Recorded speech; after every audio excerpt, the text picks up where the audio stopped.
Today, we're diving into what might be the biggest turning point in Drake's career, a lawsuit that could spell the end of his reign as one of the most influential artists in music history. For years, Drake was the king, churning out hit after hit, building a legacy few could rival.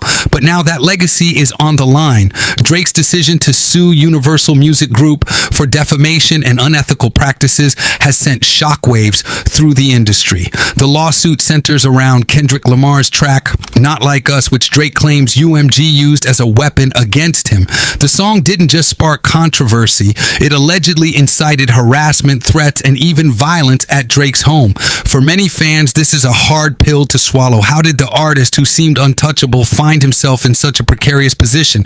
And more importantly, can Drake come out of this intact? To understand how we got here, we need to look back at Drake's relationship with UMG. For over a decade, UMG was the machine behind Drake's success. They promoted his albums, built his brand, and turned him into the global superstar we know today. But as the saying goes, the hand that feeds you can also slap you. Behind the scenes, tensions were brewing. Drake reportedly felt stifled by UMG's control, while UMG grew frustrated with Drake's growing ego and demands. The cracks became impossible to ignore when Kendrick Lamar, UMG's rising star, started gaining traction. Drake wasn't just competing with Kendrick, he was competing with his own label's desire to push Kendrick to the top. And when Kendrick dropped Not Like Us, it felt like UMG had chosen a side. Kendrick Lamar's Not Like Us wasn't just a diss track, it was a declaration of war. The song's lyrics and cover art targeted Drake directly, depicting his house with offensive tags and accusing him of being a predator. To Drake, this wasn't just music, it was an attack on his character and safety. The aftermath was chaotic. Drake's home became the site of repeated incidents, break-ins, threats, and even gunshots. His personal life was in turmoil, and he believed UMG was complicit by promoting the track and amplifying its message. For Drake, this was the final straw. He decided to take a stand, not just for himself, but for what he claimed were the rights of all artists. Drake's lawsuit against UMG was bold, accusing the label of defamation, negligence, and fostering a toxic environment. According to Drake, UMG's promotion of Not Like Us crossed a line, making them directly responsible for the fallout he experienced. But this wasn't just about one song. Drake framed the lawsuit as a broader fight against the industry's exploitative practices. He painted himself as a champion for artists' rights, standing up to the corporate machine.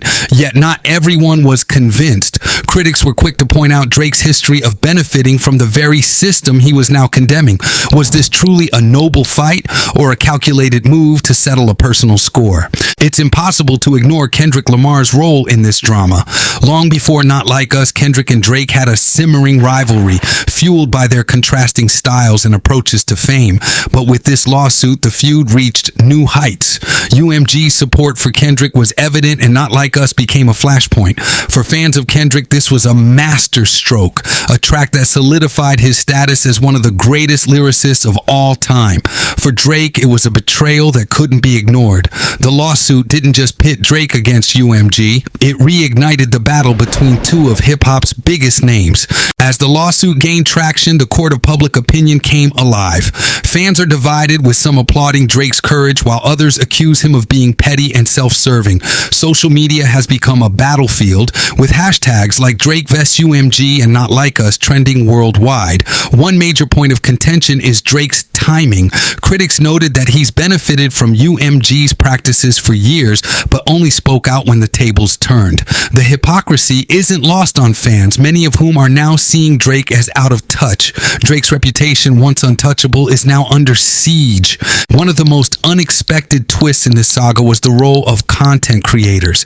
In his lawsuit, Drake referenced YouTubers and streamers who reacted to Kendrick's Not Like Us, claiming their content amplified the song's harmful impact.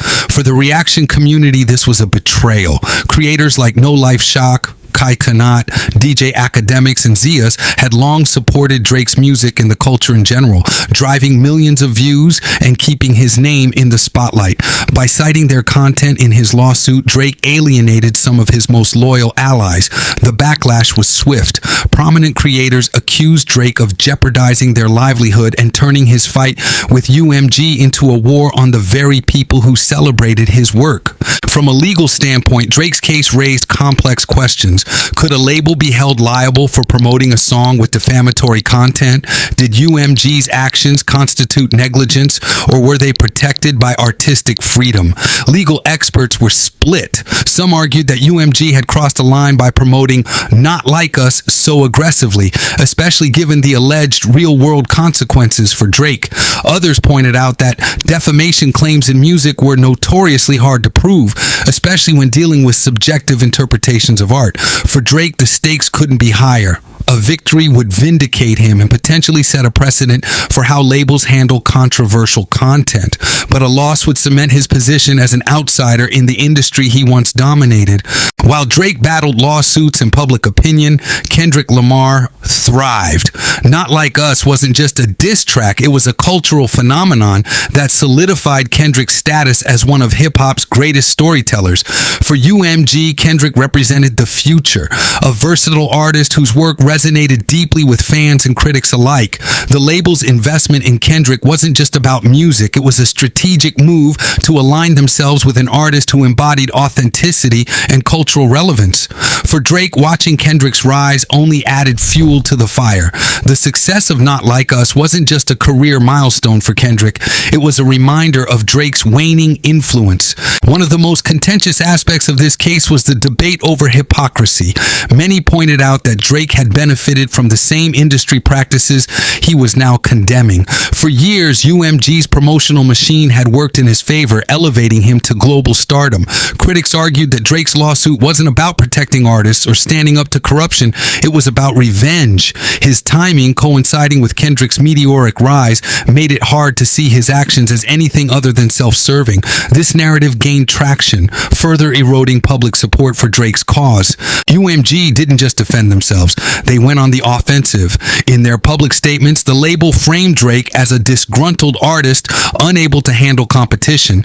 They portrayed themselves as champions of free speech, protecting artists' rights to express themselves without fear of legal retribution. This strategy was effective. By painting Drake as the villain, UMG shifted the narrative, casting themselves as defenders of creativity. For many fans, this was a turning point, solidifying their loyalty to Kendrick and skepticism toward Drake. UMG's PR machine was in full force, and Drake was losing the battle for public perception. Drake's lawsuit wasn't just a legal gamble, it's a financial one. Reports suggest that he seeks hundreds of millions in damages, a figure that could shake the music industry if awarded.